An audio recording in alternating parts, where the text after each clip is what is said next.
Let's get to that trader rundown now with Michele Schneider of Market Gauge. Good to have you here. And Michele, the last time you were here, you talked about some warning signs in the market that you were watching. Are you still seeing the safe haven plays? Well, it's interesting because what we talked about last week was going into risk-off instruments, volatility, which roared over 40%, the TLTs, the 30-year bonds, they were also rallied, and the gold, which hasn't exactly roared yet, but is holding.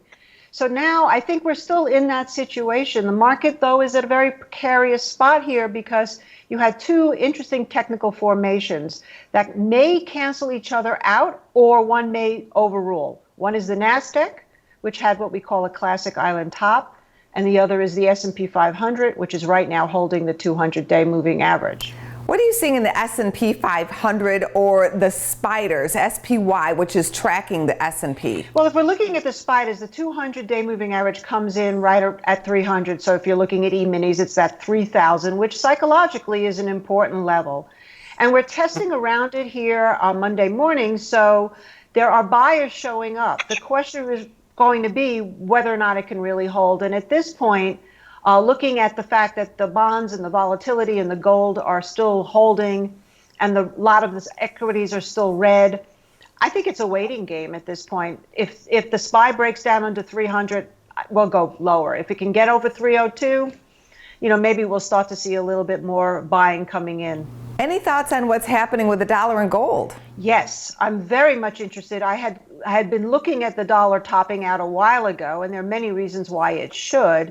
And now, after a little bit of a short covering rally, it's coming off again. So if we look at DXY, if it breaks down under 96.50, along with the yield softening here and the market possibly vulnerable, I think we could see a lot more money going into gold over the next few days. So we have a core position. We added to that position today, and that's really where our big eyes are right now. I feel safest in gold than I do pretty much in any other instrument at this point.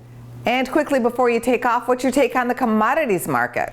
Yes, we've had positions in soybeans and in sugar. We're looking at some of the other agriculturists from a fundamental standpoint. There are reasons to believe that food commodities could go up, especially if we start to see, like I said before, the dollar soften and the yields continue to soften, but also from the fact that there have been supply chain disruptions. And in hard times, people need to eat and countries start to hoard some of these agriculturals.